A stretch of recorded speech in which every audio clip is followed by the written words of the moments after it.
Imaginez un peu, la place Saint-Pierre, on est en 2039, Mhm. mais c'est plus tout à fait pareil. Ah non, plus du tout.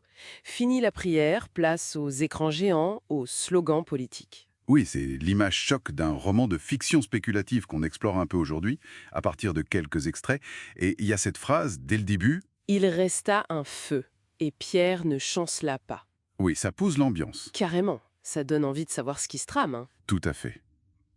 Ce roman, il nous plonge dans une église catholique, 10 hommes en pleine mutation, Très rapide. avec une figure centrale, un pape, Antoine VI, et puis son entourage, Samuel Orsen, c'est ça? Oui, c'est ça.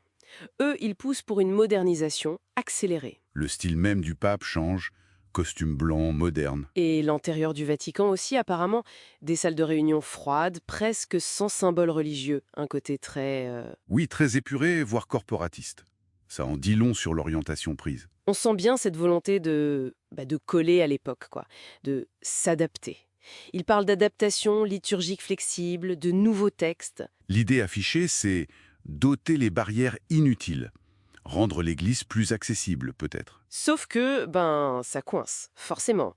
L'abolition de la messe traditionnelle, par exemple, ça passe mal pour beaucoup. C'est clair. Et cette modernisation, elle a des noms un peu technocratiques, non? Le C30, le Cercle du Renouveau. Oui, ça fait plus comité stratégique que conseil pastoral, si on veut. Exactement. L'argument c'est faut avancer, faut pas rester bloqué dans le passé, la tradition vue comme un frein. Mais alors, ce qui est intéressant, c'est qu'en face de cette façade très moderne, il y a une résistance qui s'organise, mais discrète, très discrète. Le texte parle de foyers de prière, de familles comme les Fourniers qui tiennent bon, et surtout, Les fameux prêtres cachés. Ça fait froid dans le dos un peu. oui, ça rappelle d'autres périodes. Et ces figures de la résistance, comme l'évêque Nicolas Roland ou les abbés David Roger, Lucien, ils sont face à des choix terribles. Le dilemme classique, obéir à une hiérarchie qui semble renier l'essentiel ou rester fidèle à sa foi, aux gens. C'est ça, un dilemme vraiment au cœur du récit, on sent que c'est douloureux. Et du coup, cette résistance, elle est clandestine. Des messes dans des granges, des caves, Oui, avec les moyens du bord. des prêtres en civil obligés de changer de lieu tout le temps. La tension doit être énorme. Et en plus, il y a la surveillance. Le roman évoque des technologies, des systèmes centralisés. Et une collaboration entre une partie de l'Église et les autorités civiles. La traque est là. Donc c'est pas juste une opposition d'idées, il y a des risques réels, dénonciations, arrestations. Certains trouvent que ça ne va pas assez vite, et d'autres. D'autres sont mal à l'aise avec la brutalité des méthodes, en fait. Et puis, le point de bascule, c'est la disparition ou la mort d'Antoine, assez mystérieuse d'ailleurs. On pourrait penser que ça calme le jeu, mais non. C'est le chaos au Vatican, lutte de factions, purge. La peur s'installe, quoi. Mais c'est souvent là, dans ce désordre, que quelque chose d'autre émerge.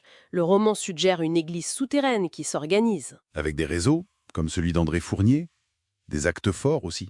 Et puis de nouvelles figures apparaissent, un peu comme des lueurs d'espoir.